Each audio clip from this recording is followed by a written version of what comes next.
She gonna help me out. Yes, sir. You gonna help me out? Yes, sir. Well, you need a mic.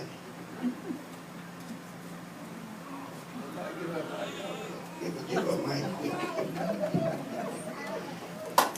I did write down a couple of things, but someone who was helping me at night dropped all my notes out of my Bible.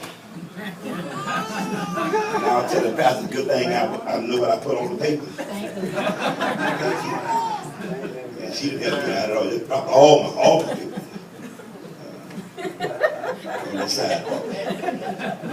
Amen. Let me start by telling you this, and this ain't my sermon. I want to tell you a story. There was a king who had a servant. And him and his servant would go out hunting on a regular basis. And on this particular occasion, when they were hunting, the king was captured by some heathen. He was attacked by a bear. And before the servant could get the bear off of the king, the bear had bit the king's finger off. And the servant was somewhat religious and always telling the king how all things work together for good and bad. And when they got back to the kingdom, the king couldn't hear that. So he put his servant in prison.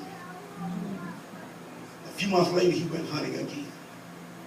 And when he went hunting this time, he was captured by some heathens.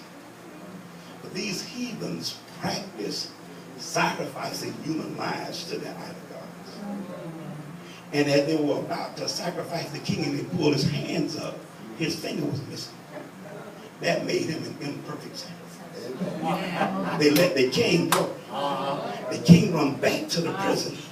He tells the man, what you told me was right. It does work together for good. He said, but what I don't understand is, how does it work good for you? He said, well, king, if I had been with you, they would let you go and crucify me.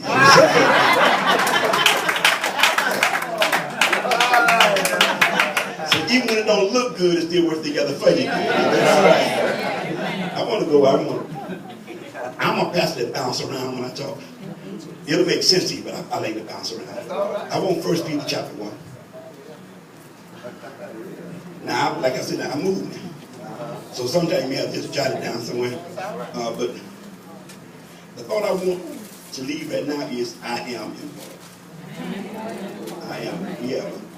We have a thing in the church where we only look at certain positions as being important. You have to understand every part of his body is important. You am, I am, all of us.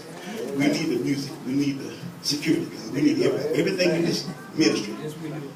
Everything in the family of God, everything that's called of God is important. All of us are special.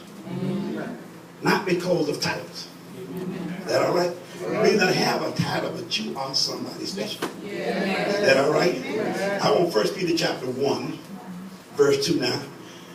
If I say something kind of talking rough to Tiffany, you'll have to kind of let it slide. Every now and then I'm kind of hard on the reader. Is that all right? All right, Tiffany, give me 1 Peter chapter 1, verse 2, what it says. Elect according to the foreknowledge of God the Father. Elect according to the foreknowledge. Elect according to the foreknowledge. Foreknowledge sounds like before there was an Adam to me. So every believer that's saved was chosen before Adam was, before God breathed in the Adam's nostrils. So before God did Adam like this, he had you in mind. You are somebody special. What blows my mind sometimes, in Jacksonville, we have 1.4 million people. On Sunday, less than 300,000 people are in church. Less than a quarter of the people in Jacksonville are in church on Sunday. How special are you? Amen. And God chose you before there was an Adam. How many billions of people have lived on the face of this earth? And God had you in mind. Yes. Give me let me make a Acts 2:23.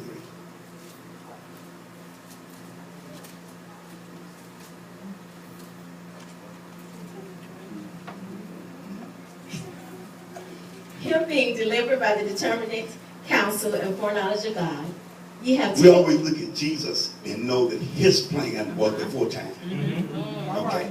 So Peter preached on the day of Pentecost, and he's telling those Jews that Jesus was chosen to do this. This was determined by God before Christ ever came. Yes. Read. Him being delivered by the determinate counsel and foreknowledge of God, ye have taken, and by wicked hands have crucified and slain. It was the plan of God. Jesus was not accidentally crucified. Yes. He told Pilate in John 18, for this purpose was I born. I was born for this. Pilate tried to let him go. He said, man, don't you have power to let him? He said, no, hold on. You ain't got that kind of power. Yes, sir. You have power, but you ain't got power to let me go. It was determined of God for him to be crucified before there was an Adam. Amen. Now, you were determined to be born again in Atlanta, Georgia, wherever you are, whatever year you got saved, that was already appointed by God. But God didn't save you without a mission. God did not save you without a purpose. Give me an X. Oh, give me Romans 8:28. Y'all, I get excited sometimes. I'm going to take my coat off in a minute. Is that all right? That's all right.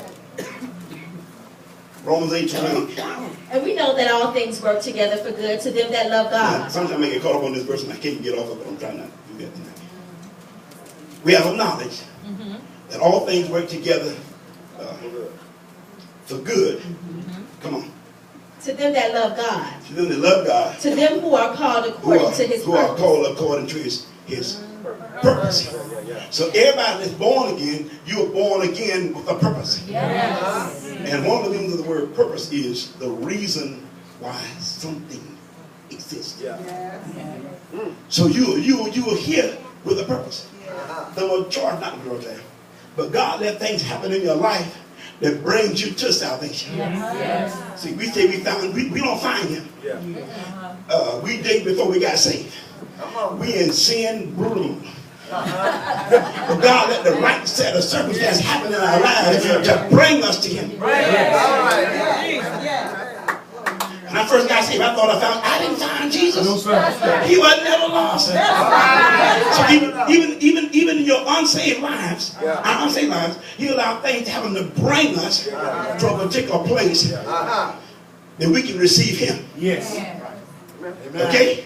So it works together even before you get saved.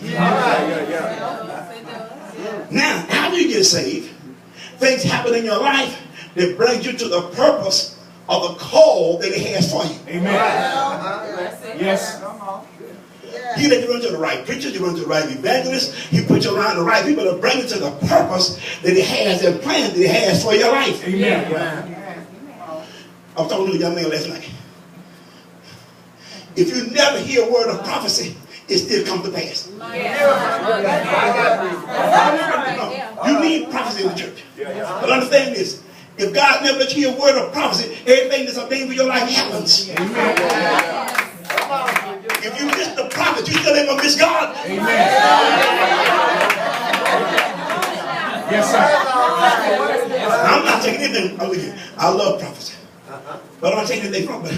Sometimes you put too much weight on prophecy. I'm going to say something, leave it alone. Sometimes prophecy can get you out of order. I'm going to tell you why. I was given a word that I was a bishop maybe 20 years before my bishop died. If I had not been a spiritual person, I left my bishop church right then. And I would miss my place. Because I tried to make it happen. You don't make prophecy, you let prophecy. Yes, sir. You let prophecy happen. You don't make prophecy happen. Now that don't mean that there's never any move I have to make. There are times I do have to make a move. But make sure that move is in the Lord. And a lot of times in the church body, we jump out too fast. I shared a word with the pastor earlier. And I told him, I said, I heard a pastor preach a message on the prodigal son. And the way he approached the prodigal son was this. It's the natural order of things for a child to grow up and be young. That's the natural order. His word was that the prodigal left too soon. Look out now. See, it don't have to be wrong for you to make the move or to do it, but you made it too soon. Now, your stuff is to be ragged until God get it to you till the time get right. So you can have a greater something because you moved too soon. Now, I don't used to folk treat me funny. Don't worry about that.